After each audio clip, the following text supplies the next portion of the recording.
अस्सलाम वालेकुम। 10 साल के तवील ब्रेक के बाद प्रोग्राम एफआईआर के साथ मैं हूं फ़हीम सिद्दीकी। वक्त कैसे गुजर जाता है पता ही नहीं लगता। अभी कल की ही तो बात लगती है कि आपसे इलेक्ट्रॉनिक मीडिया पर बाकायदगी से मुलाकात होती थी। खैर अब वापसी हो गई है और अब डिजिटल मीडिया पर बाकायदगी से मिला करेंगे। उस दुनिया से इस दुनिया तक का सफ़र बहुत ज़बरदस्त और चैलेंजिंग रहा है। बहुत कुछ है आपको बताने के लिए और आपको अपनी कहानी सुनाता रहूँगा। फ़िलहाल सिर्फ ये बता दूँ कि इस दफ़ा एफआईआर विद फ़हीम सिद्दीकी कुछ मुख्तलिफ प्रोग्राम होगा। यहाँ सिर्फ आपको जुर्म की काली दुनिया से काले करतूतों की अनगिनत दास्तानें ही नहीं मिलेंगी, बल्कि सियासत के मैदान के खिलाड़ी भी आपको यहाँ अपना खेल खेलते नजर आएंगे। लेकिन अभी हम टेस्ट ट्रांसमिशन के मरहले में हैं, इसलिए इब्तिदा आपकी मदद की छोटी सी कोशिश से। कराची में रहते हैं तो कभी ना कभी मोबाइल तो छीना ही होगा।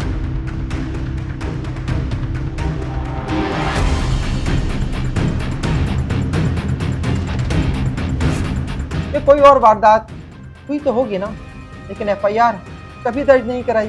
क्यों? थाने जाने से डरते हैं ना। क्या करें, सिस्टम ही ऐसा बन गया है। खैर परेशान ना हो, मैं हूं ना आपका मसला हल करने के लिए। थाने जाने से डर लगता है थाना कल्चर की वजह से, और थाना कल्चर का मतलब है परेशानी पर परेशानी। थाने रिपोर्ट करने भी जाएंगे तो रिश्वत देनी पड़ेगी, और अगर रिश्वत नहीं देंगे तो मिलेंगी तरह तरह की टोपियाँ।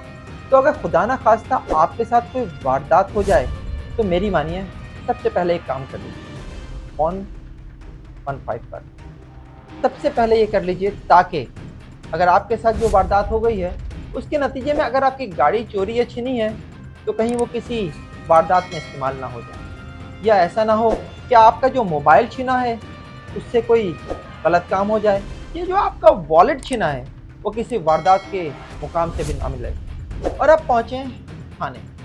कहते हैं थाना घड़ी की सुई की तरह 24 घंटे चलता है। बात तो ठीक है, लेकिन अगर घड़ी की सुई की तरह 24 घंटे चलने वाले थाने में भी आपका 2 मिनट का काम ना हो तो फिर ये 24 घंटे चले या 25 घंटे। थाने पहुंचने पर जो सबसे पहला शख्स आपको मिलेगा वह है संतरी जी। ये बड़ी शे होते हैं। थाने के दरवाजे पर ही आपसे पूछ लेगा कहाँ जाना है, क्या काम है, किससे मिलना है, और एक बात ज़रूर कहेगा कि एसएचओ साहब इलाका गश्त पर हैं, और इन्हीं साहब बहादुर का अगर हुक्म होगा तो आपको टहला भी देगा। ऐसा अमूमन होता है, लेकिन ये डिपेंड करता है आपके साथ होने वाली वारदात के संगीन होने पर। और अगर उसे आप पर रहम आ ही गया तो वो आपको भेज देगा रिपोर्टिंग रूम। रिपोर्टिंग रूम ये वही जगह है जहां आपकी शिकायत दर्ज होनी है। थाना कल्चर की तरह रिपोर्टिंग रूम का भी अपना एक कल्चर होता है, और यही वो जगह है जहां जाने से आप डरते हैं, हिचकिचाते हैं, क्योंकि ड्यूटी पर मौजूद कांस्टेबल से लेकर एएसआई तक कोई भी आपकी शिकायत इतनी आसानी से दर्ज नहीं करता। कहा जाता है ये हमारी हुदूद नहीं है, दूसरे थाने चले जाएं, कागज़ नहीं है, स्याही ख़त्म हो गई, रोज़नामचा रुका हुआ है।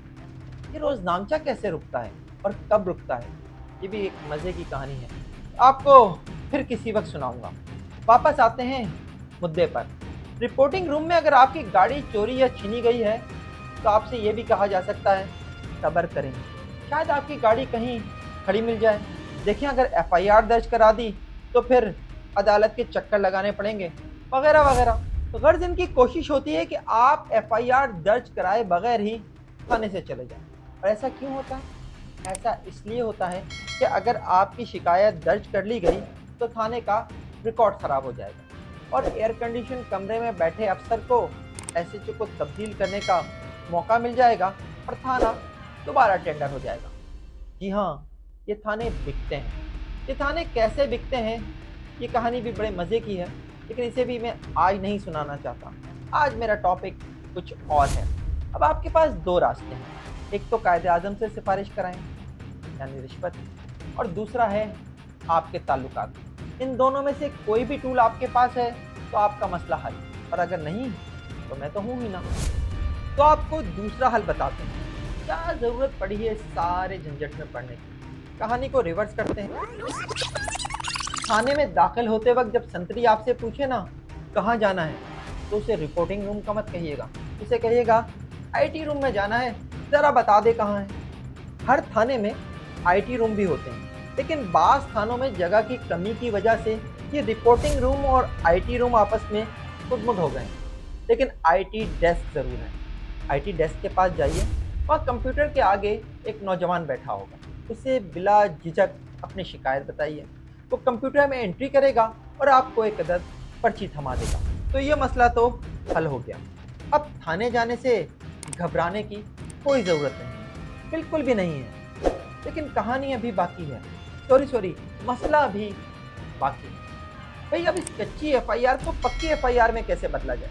अगर आपकी गाड़ी इंश्योर्ड है तो क्लेम के लिए पक्की एफआईआर की ज़रूरत होगी, और हमारे यहाँ मिठाई के बगैर पक्की एफआईआर मिलती कब है?